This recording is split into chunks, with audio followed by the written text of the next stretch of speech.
Hey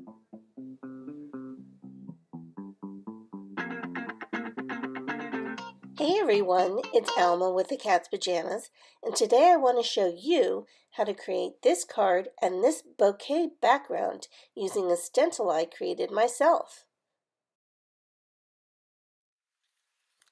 First, tape down a piece of watercolor paper to your work surface. I'll be cutting the paper down to 5 inches by 3 3/4 inches, so something bigger than the finished size is perfect.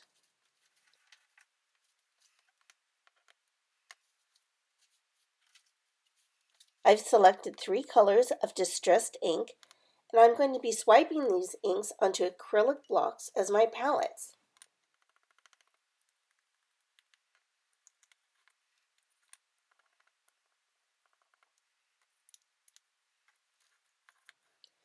Now, lay down some water across the paper. The water allows the ink to move and blend together.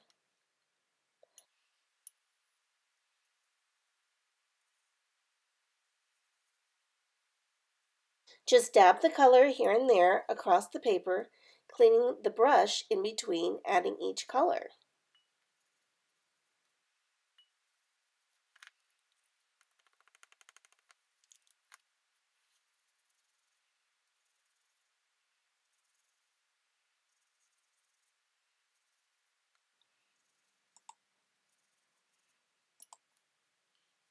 The colors will dry lighter than when they are wet, so I'll go a little bit darker.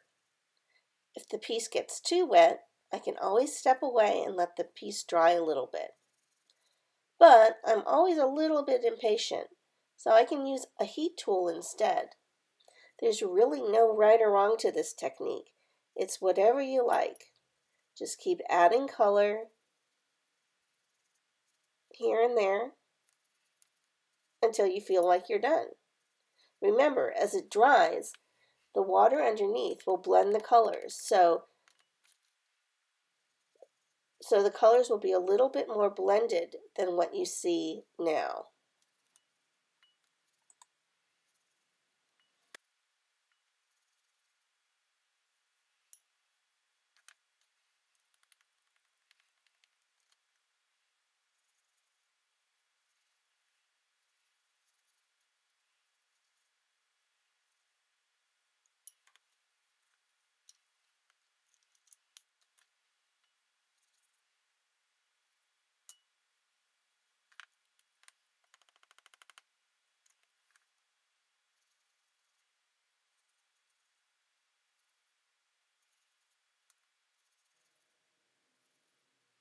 There, that looks good. Now I'll just use a heat gun to dry it out. Now let's make the stencil. I'm using one of the stencil sheets and our 3x3 stars die set for this stencil. The stencil cuts really well, but it's sturdy enough to be used again and again.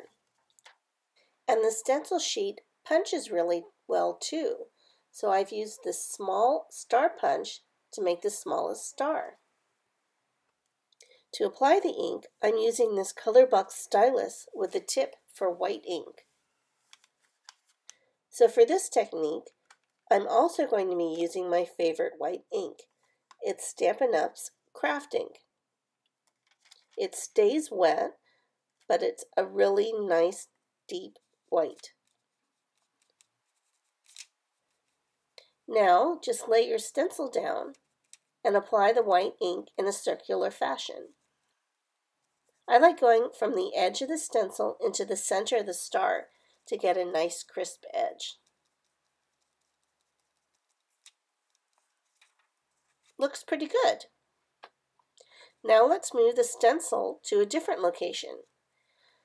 I'm going to be a little bit careful so that I don't drag the stencil when I move it because the ink is still wet and I don't want to smear it. Now just create more stars here and there using the same technique, dabbing and swirling from the outside in. Though I must say, sometimes I get a little bit lazy and just do the dabbing part, especially for the smaller stars. can add as little or as many as you like. Just overlap the stars as you go. That's the beauty of this technique. You have a whole bunch of different size stars overlapping.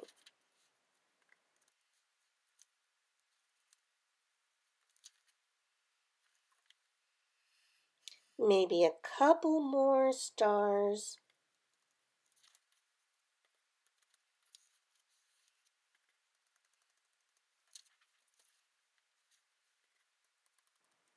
There, that looks really good.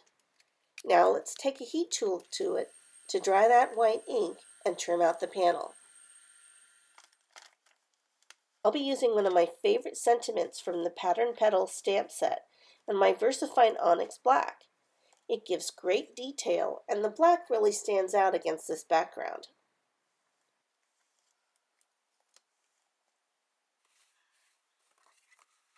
I'm adding a little bit of foam underneath my stamping surface so I get a nice crisp image when I stamp.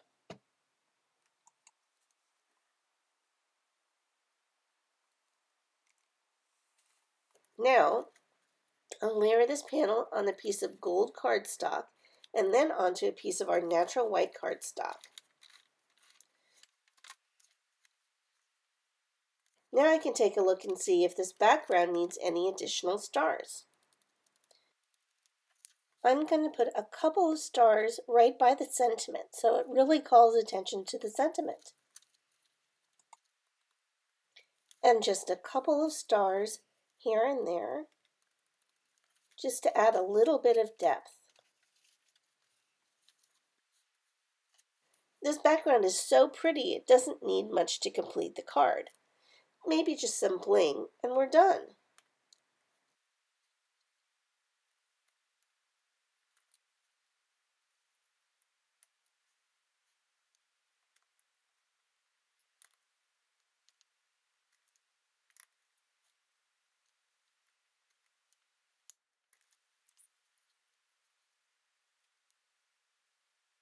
Oops, ink is still wet so the rhinestone doesn't stick.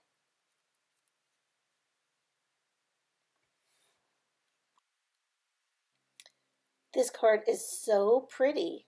This is definitely one I'm going to be making again. I hope you make a card using stencils and try out this bouquet background.